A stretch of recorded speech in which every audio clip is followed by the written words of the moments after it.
Welcome back to eGAT Mac. We're going to continue to talk about fiscal policy. So we talked about different types of monetary policy tools in terms of changes in government expenditure and taxations, and those are going to be called discretionary policy. Okay, we're going to talk about those later, but those are pretty much policies that the federal government and the state government, they can vote upon, and those are decided when the annual budget is set for that government.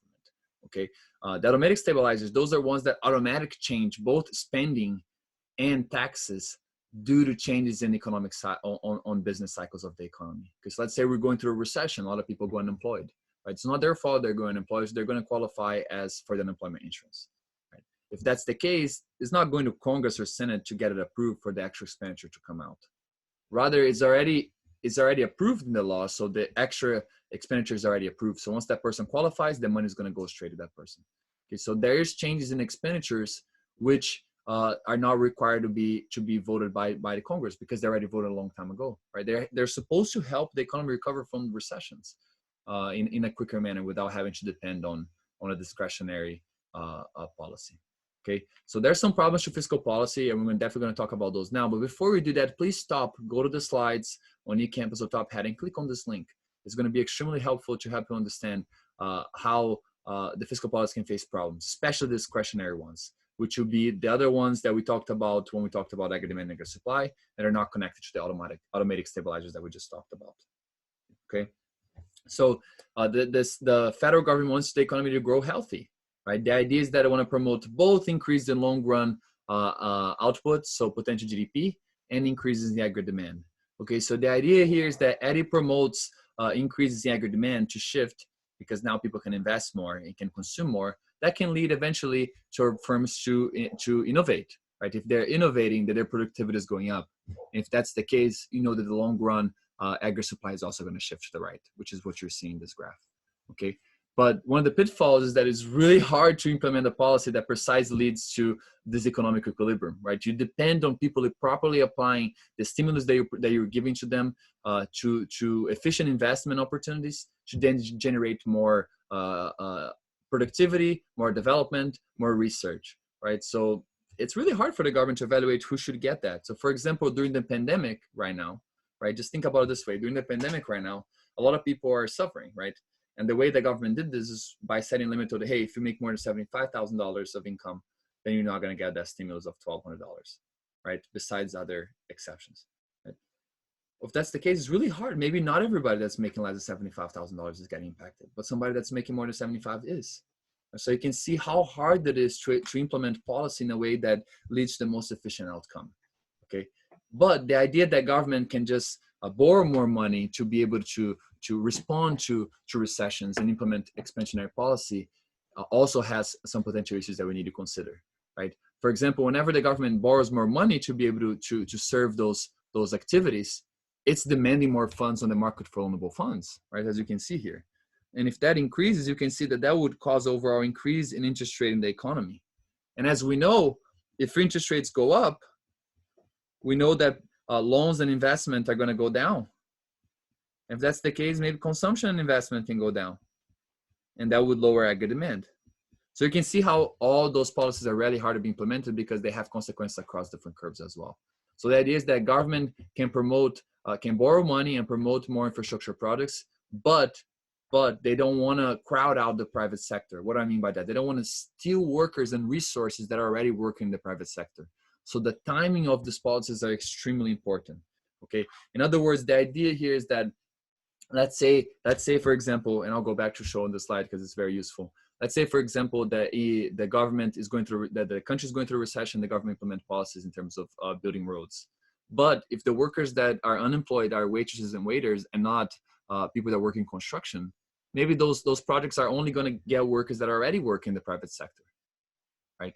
That's not good because those are not workers that need help. They need to implement policies that will help the workers that are unemployed. So you can see that would crowd out resources from the private sector to projects in the public sector, and it will not increase in productivity and economic growth in the US.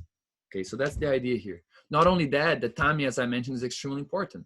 There's 3 different lags that are important to be recognized here. Whenever something's going on in the economy, one, it takes time to recognize it. For example, a recession is recognized after 3/4 of negative GDP growth. 3/4, that's 9 months after something already happened. And that's when it's recognized as a recession, right? Not only that, then okay, the recession is recognized 9 months later. So let's pass a bill to help stimulate the economy, such as right now during the pandemic. It took time for that bill to pass because people have to vote on it. Republicans, Democrats, they're voting on it, and everybody wants to add a different part, change a little bit of the stimulus so it makes it sound more like they contributed more to it. And there's a whole political debate about how to do it. That adds lag. That adds time for the policy to be implemented. Not only that, after all this is approved, it still takes time for that policy to be implemented. If it's an infrastructure project, it takes time for that business to now reach out for workers to hire those workers to then start that construction. So there's a lot of lags when it comes to fiscal policy, which means when a recession starts, it may be years later once we see the impact of fiscal policy into the economy. So that's something very important to consider, okay? Okay, so the main idea here, once again, is just like monetary policy, the idea is counter-cyclicality here, right? Whenever the economy slows down, government wants to increase spending to increase aggregate demand and cut taxes, stimulate the economy to grow, okay? Of course, there's the other side as well, that whenever the economy is growing too fast, then you can increase taxes and lower government spending, right? To increase our surplus so we can fund the periods where we have to borrow money, okay? The tough part here is that as you've seen me mention throughout this video, politicians tend to prefer expansionary policy because it sounds a lot nicer for the population voting that they're going to get more money in their pockets and not that they're going to have to pay more taxes, right? But this also promotes the idea of an unbalanced budget moving forward. At what point are we finally going to pay back all the debt? And do we need to do so? Okay, so that raises question about the balanced budget. So should we keep a balanced budget? Is that something that's feasible for the federal government? Okay, in historical fact is in 1995, this was proposed, okay, to be voted.